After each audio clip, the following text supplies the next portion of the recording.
our typical project today, really, we're doing heavy value add. We have done some light value add. We don't like to do it because you are inheriting kind of a finished product, and then it You gets would a rather little it be a tricky. deep value add where you're just gutting and replacing everything. 100%. Wow. That's what we do. I think we have 18 of those projects going on today.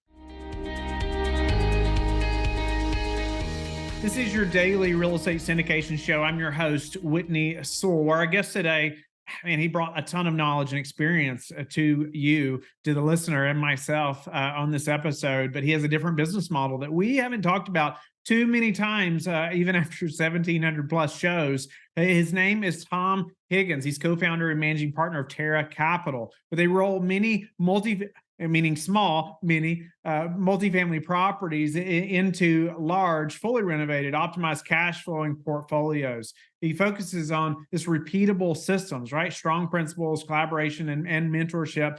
He previously spent 10 plus years working for some of the largest and most successful brokers, investors, and development companies. You're going to hear him talk about that. We do talk about his path to real estate because I feel like he has some experience that has helped him to move quickly, right, in this space and gain a lot of knowledge at a very young age as well. But done lots of development and just very experienced. And you're going to hear him talk about a number of things today. But ultimately, man, he just walked us through their business plan right now, from small multifamily to the some of the struggles, right, and difficulties that so many small multifamily operators have, or even just anybody as they're getting started with a small portfolio. But how they got past that hurdle, and they had a plan to get past that hurdle in a big way. And then we also talk about the construction management piece of, let's say, managing 18 different rehabs properties at the same time. And he's an expert in that, and he elaborates on a few things that I feel like, man, whether you're doing a ton of deep rehabs or if you're doing one, these key tips are going to help you today. Tom, welcome to the show. Honored to meet you. I know you are an expert in a piece of this industry, or many pieces of this industry. You even called yourself a multifamily commercial real estate nerd. I don't consider myself to that high of expertise, but I appreciate that. But also, I want to dive in today, on a specific skill set that, man, I feel like I've seen a number of operators try to do this, and it's, I think, more difficult than we all expected, right? But before we do, give us a little more about who you are, your background in commercial real estate, and then let's dive in. Sure. Well, thank you so much for having me on, and excited to speak with you and add as much value to your audience as I can. My background in real estate started while I was in college. I went to Columbia University in New York City. I got my real estate salesperson's license while I was at school. I always knew I wanted to get into the industry, but really didn't have any clue on how to do it. And that felt like the kind of the easiest path. I applied to every brokerage firm after I got my salesperson's license, was able to secure a job. And then, I joke, but the kind of the rest was history. I leveraged the salesperson's job into getting internships over the summers at a real estate investment firm. Leveraged that experience after graduating to go work for one of the largest developers in New York City, really as an intern. And I held on to that job as hard as I could and was able to climb my way up there to a project manager. And while I was there, I was able to work on some amazing ground up developments in the five boroughs and large, what I refer to as adaptive reuse projects. Everyone's talking about this today, buying Class C office buildings in tier one cities, in my case, New York City, renovating them and turning them into live, work, play, hotel, live, a lot of different versions. What we did is we converted it into a hotel and a retail component, as well as 700 plus multifamily apartments. After working in the private sector, I wanted to get a more kind of level up and get a broader view. And I went and worked for one of the largest home builders developers in the nation. I worked for the Lennar Corporation. I'm sure you're familiar, and your audience is probably as familiar as well. I think they're 150 on the Fortune 500 right now. And I did development for them in New York, New Jersey, Connecticut, and Pennsylvania. And then early 2022, with a friend and an investment partner of mine from Colombia, I founded my company, Terra Capital. Terra is a what we refer to as a small multifamily aggregator. So we acquire sub-institutional, sub 20 unit value add properties in the Midwest, specifically Pittsburgh, Columbus, and Indianapolis. We add a tremendous amount of value to them, bring them to top of market standards, use the same suite of prop tech across the whole portfolio, and we roll them up into 200 unit plus portfolios in each city, that get operational efficiencies. And I can dive into any aspect of that. Our goal is to institutionalize the lower middle market, and I can just give one or two stats that I read in a recent industry article by Thesis Driven. That article claimed that 80% of the US multifamily housing stock is in sub 50 unit properties, and only 6% of that 80% is owned by institutional groups.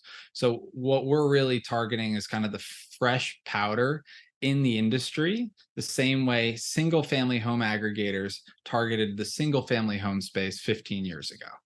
And I think that technology and really people's perspective, and also the capital markets and the debt markets in particular, have gotten to a point where the small multifamily aggregation strategy can actually work. You see institutional groups like Carlyle doing it in Brooklyn. You see Veritas in California doing it with institutional backing, and Terra is poised to be the one doing it in the Midwest. Love that. I like that you like what you're looking for. Like this is our plan. This is what we're after. I like how you just laid that out there, and it's a different, I would say a different business model than majority of the people that we have on the show, right? That are looking for a larger multifamily or self storage or whatever it may be, right? Whatever asset class, but it's not typically say aggregating small multifamily, like you're talking about. Let's talk to that just a moment because speak to some of the difficulties around doing that we may Yes. not experience, say, with buying a 200 unit apartment building. Mentally, the property, one individual property, once you pass really, depending what MSA you're in, 140 units if you're in a high price per door MSA, 180 if you're in a lower price per door MSA, is the point where you can bring on full-time staff for a building, right? And have operational efficiencies. So I think a lot of operators, like the regional property manager for that large company, or the owner of that company, likes to be able to hit the easy button in theory and hire one individual that is trained as a property manager that takes care of that one asset, right? And I think you can also make the argument that the one individual asset is easier to manage because there's one roof versus 500 roofs, right? That's a common argument as well. What I've seen is that the most important thing in the small multifamily strategy is scale.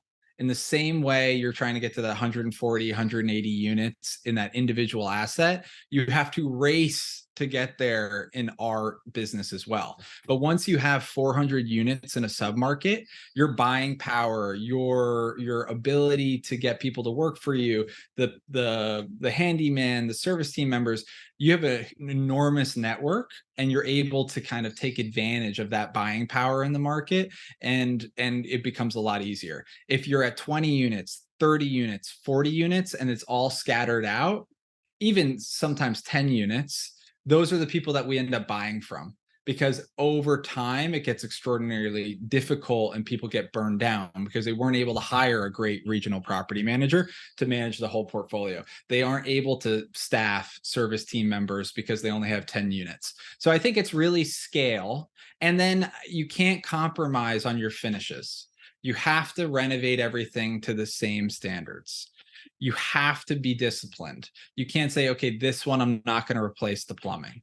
This one I'm not going to put in the leak sensors. You have to be very disciplined to meet a certain standard, and it's something that I've always invested in small multifamily, even while I had a W-2 job. Like a lot of people, it was growing pains for me. I may save $10,000 on a renovation, but now it's a headache for many years. So I think it's important to buy in an uninstitutional, inefficient space to get a low enough basis that you can renovate to your proven standards and then roll it up at scale to have buying power in the market. So I hope that No, I answers your. love that. And it's hard to get past that 40 or 50, right? You're talking about scaling. And how have you all done that? What's the plan to do that so you don't get burnout at the 40 units? We raised discretionary fund to start. So we had proof of concept with a few small multis that me and my business partner did on our own balance sheet. Then we were like, here's our strategy. We're able to buy these predominantly off market. Right now, we're at around 70% off market. At the time, we were probably closer to like 25% off market just because we didn't have the engine revving the way it is today. And we were able to, through friends and family and some colleagues of ours from the industry, raise enough money to be able to pass that threshold in that first fund rather than syndicating each deal along the way. And that allowed us to have the confidence to execute the business plan. I think that if we had kind of done it one off and done syndication, it would have been possible. But in the Midwest with low price per unit, it would have been very difficult. And we could have ran into this exact problem that you're highlighting. That was our first fund, and we are on to our second now. Yeah, I love the thought behind that and the plan to be able to scale quickly to get past that burden right off the bat, Got it. right? But I would something else I want to highlight for the listener is that you have some experience I think that's helped you in this type of business plan as well. And For sure. something you even elaborated that we talked about before we started recording is just the construction management piece. And I think even if you have, let's say, 3 or 4 200 unit properties across, in one metro, that can be difficult, right? The construction management piece, much less if you have duplex or sixplex or whatever, that are 200 units that way that are scattered all over the city, right? And so, let's dive in there just a little bit because I think that's helped you, no doubt. I feel like that's a leg up, right, on a business model like this, where you can maybe achieve, those types of remodels and the construction piece where somebody without that experience may not, right, be able to have that kind of confidence.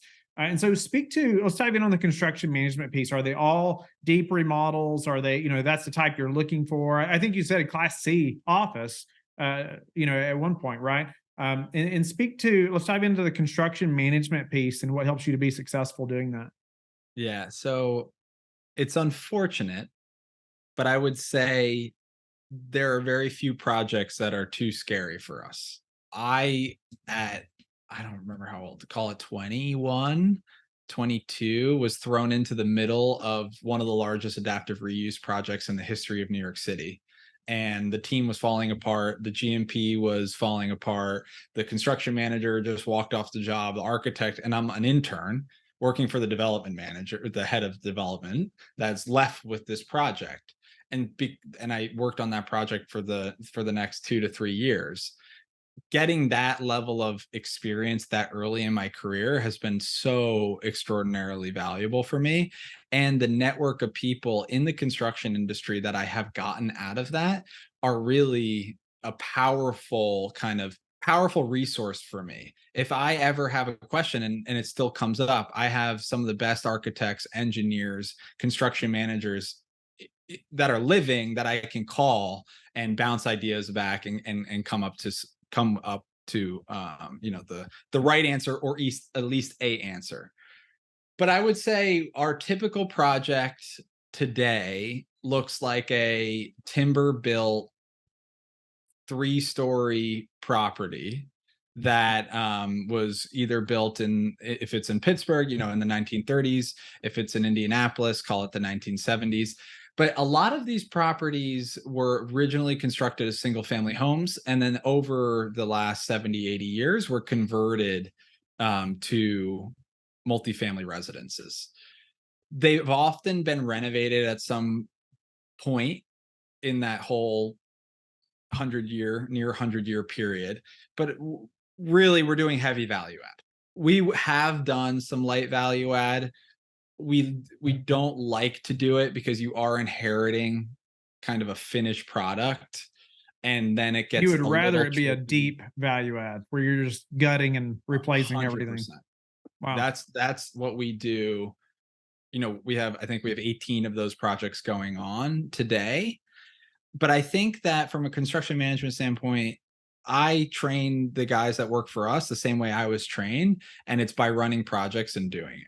And I think that you very early on take off the guardrails, because you can often fix problems. And I'll use two quick examples of mistakes that I've made that I think about a lot, and it limits the amount of mistakes that I make going forward.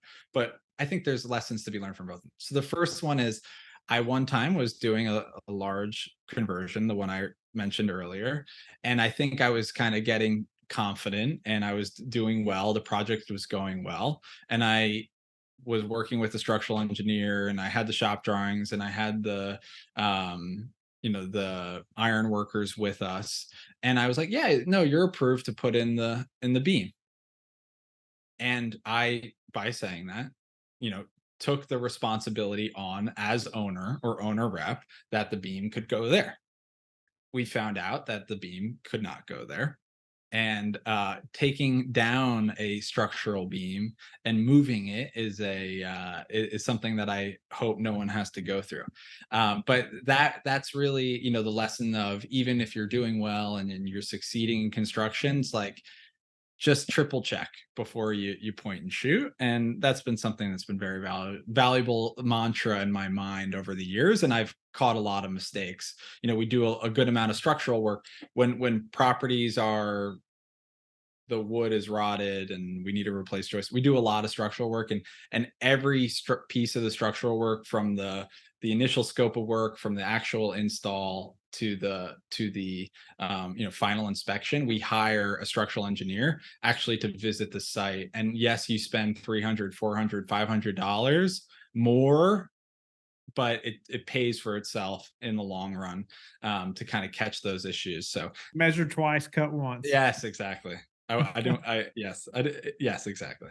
And then the second one, and I'll just tell this quickly, is that, and this just speaks to the importance of having good people and firing quickly. That's kind of the lesson I take from this. I was working for Lennar Corporation. We were putting up a superstructure in Jersey City, and I was a development manager, had very little to do with the construction management at this point. We were pouring the 17th floor of a luxury rental building in downtown Jersey City, and we had looked at the weather and everything was good. We were fine pouring it, and then 2 a.m. the weather dropped, and I'm sleeping at home, and my phone starts going off, and the chats start going off, and everyone's panicking. And we had such an amazing, super construction manager and team, that and people had kind of treated everyone so well throughout the project, that everyone is able to mobilize, get heat blankets, get tarps up, and within a few hours in the middle of the night, save the concrete. It cured correctly. We tested it with the structural engineer. We did sampling, and the project continued, and it's did phenomenally well and rented above pro forma, and it's a gorgeous property. But if that had not happened, you would have to take out that whole entire slab. The project would have stopped. The subcontractors would have gotten hurt. The development would have gotten hurt. The insurance companies would have stepped in. It would have fully derailed it. But the ability for people to have ultimate ownership and to mobilize, so quickly, I think has really been amazing. And I'm very blessed now in our markets to have phenomenal contractors, and that was painful to get those types of team members. I think a lot of people, especially when they start out, and I was talking about this with someone yesterday, I think the longer you do construction management, the quicker you are to fire people. And no one's good at hiring people. It's fake news. It's impossible. You may think you're good at hiring people, but you're not. You have to be good at firing people. And you'll, through that process of churn and burn, and you kind of have to turn off your emotions a little bit, which is unfortunate. But through that churn and burn, you can really get a phenomenal team. So I would say, like, always be interviewing, always be getting new subcontractors, contractors, laborers, whatever it is. And if it's not working out, don't feel bad. Maybe give a second chance. I don't even know if I do anymore. It's unfortunate, but I don't even know if I do anymore.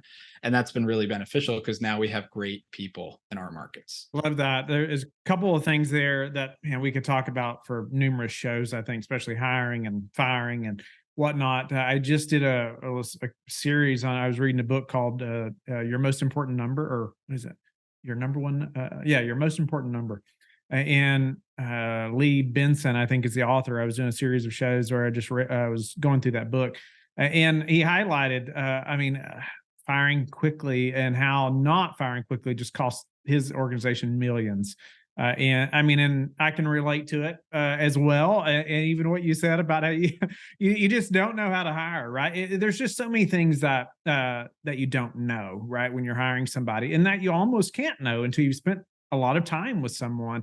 And so there's many ways to improve that process. I've done numerous shows on how we hire and how we're trying to improve that process. But I agree, there's just so much you can't know until you've spent time in the trenches with someone. And it's unfortunate that sometimes that's what it takes until you know those things, right? All this work and money too to Yeah. get to that point, and then you're like, okay, bye. It's different. I think it's really difficult, but it's something that I've really worked on, and it's been very beneficial for us. Yeah. So Give us a couple of tips on, managing 18 deep rehabs like that on a daily basis. Like, what does that look like to keep on track of that? And a couple of yeah, things that are like, man, this is how we are successful yep, managing, and even, whether it's managing the projects themselves to managing the people as well. yeah, yeah. So, a lot of that is practice. So it's not something I can teach, but I think that I can give a few tips. The first is the way Lennar does it, or the way McDonald's does it. Pick your finishes, and that's it. Make them all readily available at big box stores. Make them at market or above. And typically, it is beneficial for value add operators to push the market forward. It's very rarely beneficial in the long run to try to undershoot the market. A great example, and a very simple one, is engineered hardwood woods versus LVT flooring. And I get in this debate an enormous amount of, I get into this debate all the time. But we always, if you think about the way we operate, we always tilt towards engineered hardwoods. And I just use that as an example of pushing the market forward. If everyone else in your submarket has LVT and you're the only one where people are walking with engineered hardwoods, my guess is you're going to do well.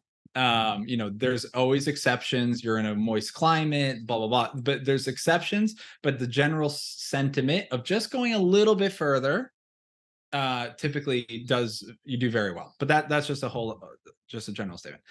In terms of managing them, you have to be systematic, and it's something that the system has to work for your team and you. It's not a prescriptive, like, do this solution. And I think it only comes with a few false starts.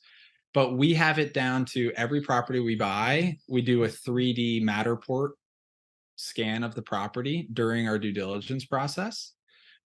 We If we need to do full plans, we do full plans, but having that 3D scan in the beginning of a project, especially when you're doing scatter site renovations, and I would argue even when you're doing large renovation projects, being able to pull up on your iPhone the exact bathroom location while you're on the phone with your super contractor is extraordinarily valuable. So that's something that I think you can actually just take and just do. It costs $300, $500, whatever it is. Put it into your construction budget, get it done. It's going to save you how much money in gas driving to and from the property, trying to manage it. That's the second thing. The first one was have systematic finishes. That's very important. You don't want to be holding up projects to pick out faucets.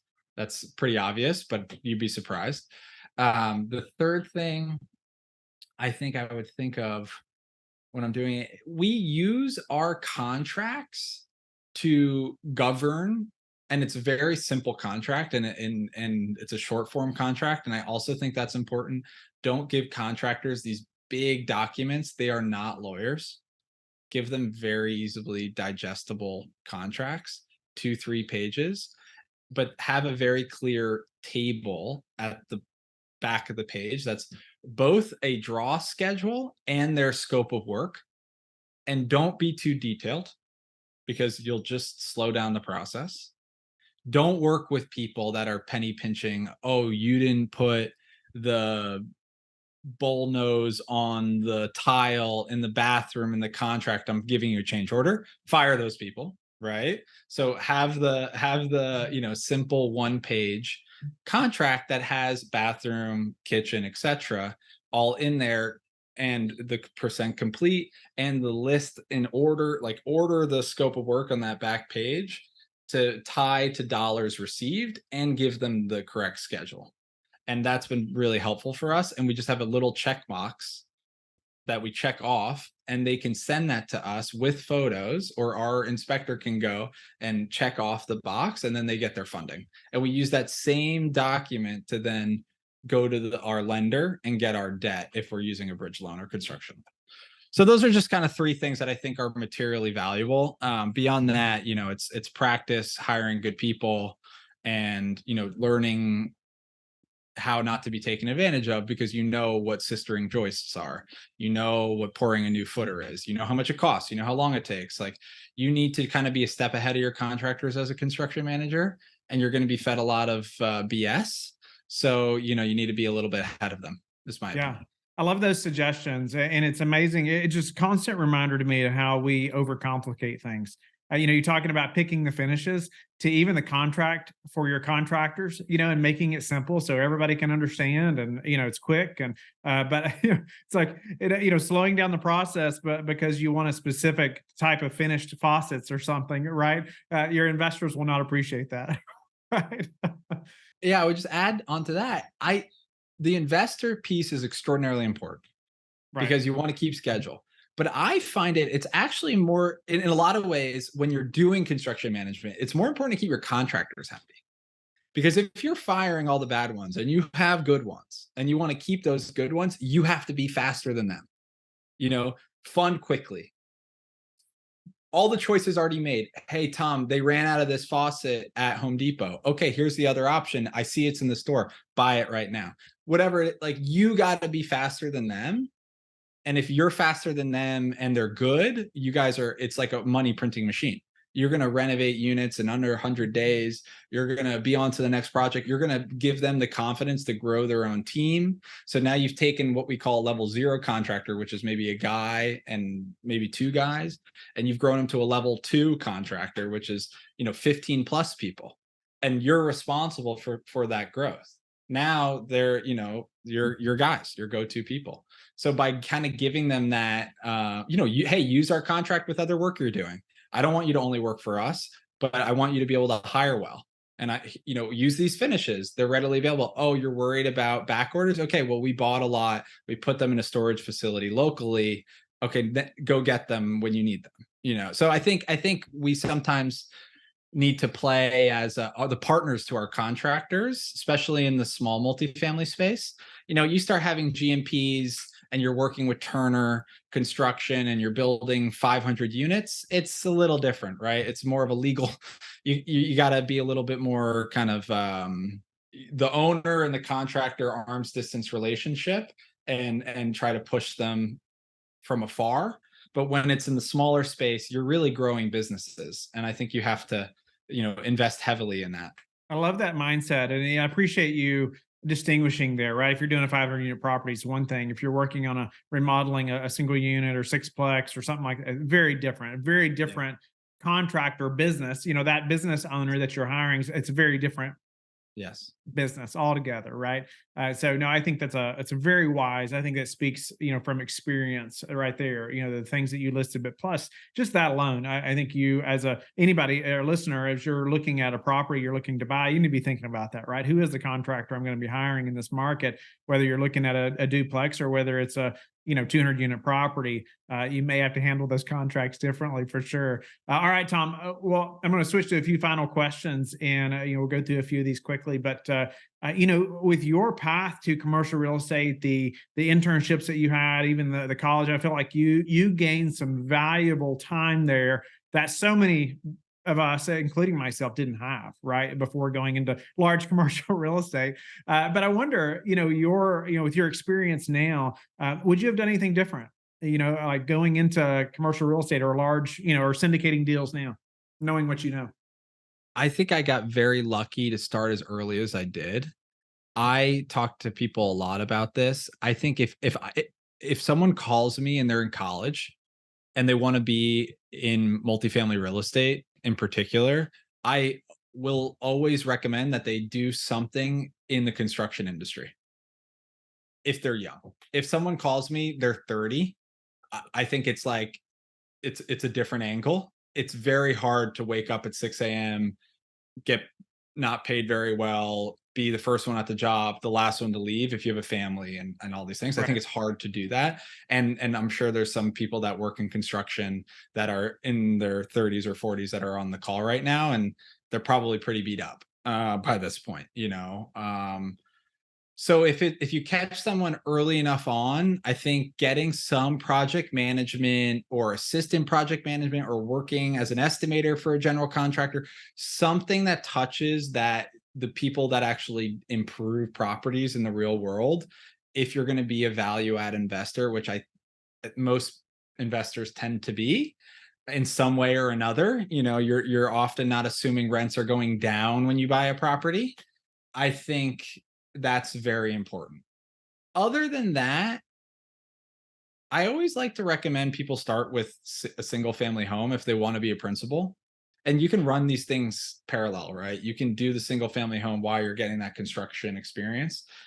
But I think ownership and that whole process looks really great from the outside. But you need to know if you have that drive. And I think the only way you can do it is find the property, deal with the seller, go to the closing table. Now you own the thing, get the keys, coordinate the renovation, get it rented. Like going through that whole cycle in a single family home is actually very weirdly similar to doing 1,000 unit deal. I've done both. They're not that different. When you're doing an 800 unit deal, you can hire the best people in the world to help you. When you're doing a single family, it's all on you. So I think that that's always a valuable thing to kind of feel out if you really like the industry. And other than that, I really enjoy there's online classes at a lot of major universities now, and there's in-person professional studies classes. I have the people that come work for us, they take the one at NYU. I try to get them to take it at night in person. A lot of people are doing it online now. But I think it's one semester, no matter where you are in your career, it helps frame from a third party how to underwrite deals and how to think about them. And I think that's something nice, one for your resume, but also just for your growth as an investor to have a third party, kind of opine on how to best underwrite things. No, it's awesome. I appreciate the thought on, hey, if you're 30, it may be one thing versus if you're 19, right? No doubt about it. I can relate to that personally. What about predictions that you have, obviously, for there's the real estate market in the next 6, 12 months, Yeah. and how that's affecting the decisions, you all are making? Yeah. So it's interesting. Our whole thesis was built off of entering a higher interest rate environment. We access the small multifamily in the recession resistant Midwest to access higher yields so debt can still be accretive. I feel very badly for a lot of my contemporaries that are just really underwater in terms of like if they wanted to sell today with where the debt markets are. I don't think Jerome Powell himself believed he would be able to get interest rates this high, honest to God. I think he probably thought he was going to get shot or Congress was going to take him over by now. Look, I have no crystal ball. I'm shocked. I think everyone's pretty amazed how the economy is still pumping as interest rates are rising.